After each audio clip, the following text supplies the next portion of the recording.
বিসমিল্লাহির রহমানির রহিম। সিফাত cooling system চ্যানেলে আপনাদেরকে স্বাগতম। আজকে আমরা এই বাসায় একটি এসি ইনস্টলেশন করব। তো আজকে আমরা ইনস্টলেশন করব সিঙ্গার 1.5 টনের গ্রিন ইনভার্টার এসি। সর্বপ্রথম এসিটা আনবক্সিং করে নিব। আনবক্সিং করার পর এটার যে লুক দেখতে পাচ্ছেন, ইনডোর এবং আউটডোর সম্পূর্ণ হোয়াইট কালার। সর্বপ্রথম আমরা বেস প্লেট মেজারমেন্ট করে নিব, তারপর ইনডোর যে জিনিস সেটা সেট করে নেব। ইনডোর সেট করা হয়ে গেলে তারপর আউটডোর জিনিস সেটা আমরা সেট করে নিব। ভিডিওর সামনের অংশে আপনারা দেখতে পারবেন, দেখতে থাকুন ভিডিওটি।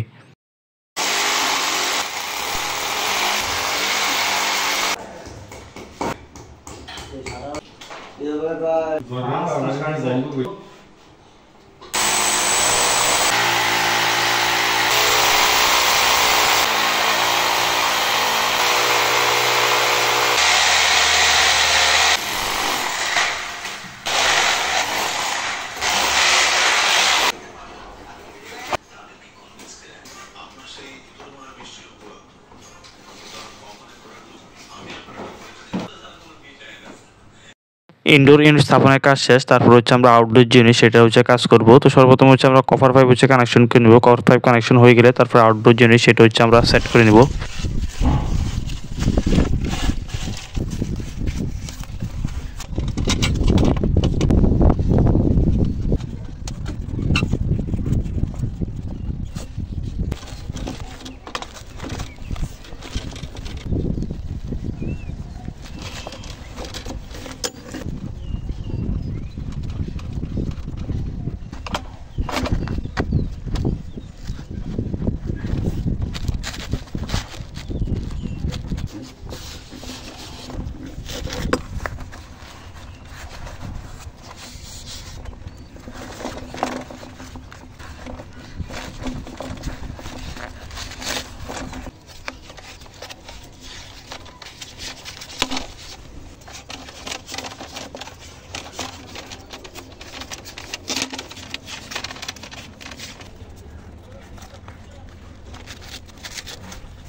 ইনডোর ইউনিটের সাথে কভার পাইপ কানেকশন করা হয়ে গিয়েছে এবং র্যাপিং এবং ট্যাপিং করার কাজ শেষ। এখন আমরা আউটডোর জিনিস সেটা সেট করার কাজ করব।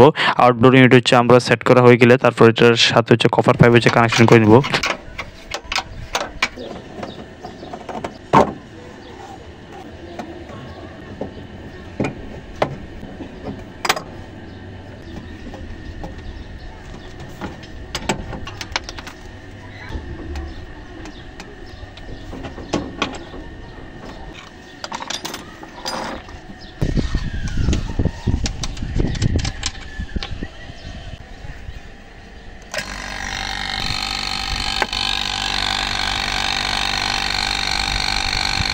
আসুন আমরা দেখে নেই ইনডোর আউটডোর কমিউনিকেশন যে কানেকশন। তো এখানে নিউট্রাল নেভি ব্লু কালার যে কেবল সেটি, আর ফেস রেড কালার যে কেবল সেটি, এবং ব্ল্যাক কন্ট্রোল, আর সবুজ এবং হলুদ যে কেবলটি সেটি আর্থিং।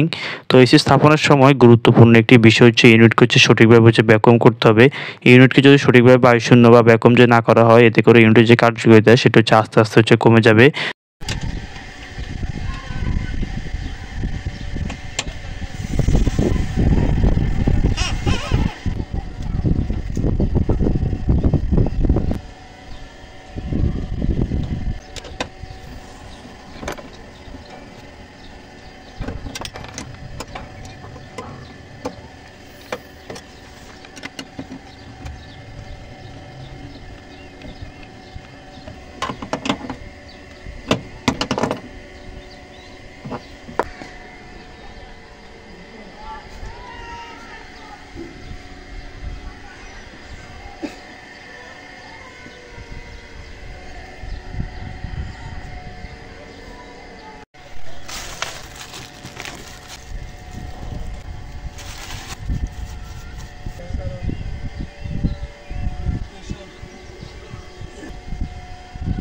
এসিটি ইনস্টলেশনের কাজ শেষ। এখন হচ্ছে আমরা এটা যে কুলিং যে পারফরম্যান্স সেটা হচ্ছে চালিয়ে হচ্ছে চেক করে নিচ্ছি। এসি থেকে ভালো সার্ভিস পেতে নিয়মিত হচ্ছে এসি যে এয়ার ফিল্টার সেটা হচ্ছে পরিষ্কার রাখুন। আর 6 মাস অন্তর অন্তর হচ্ছে অভিজ্ঞ টেকনিশিয়ানের মাধ্যমে এসি হচ্ছে অবশ্যই হচ্ছে সার্ভিস নেবেন। এই ছিল আমাদের আজকের ভিডিও। নতুন নতুন ভিডিও পাওয়ার জন্য চ্যানেলটি সাবস্ক্রাইব করে রাখুন। আল্লাহ হাফেজ।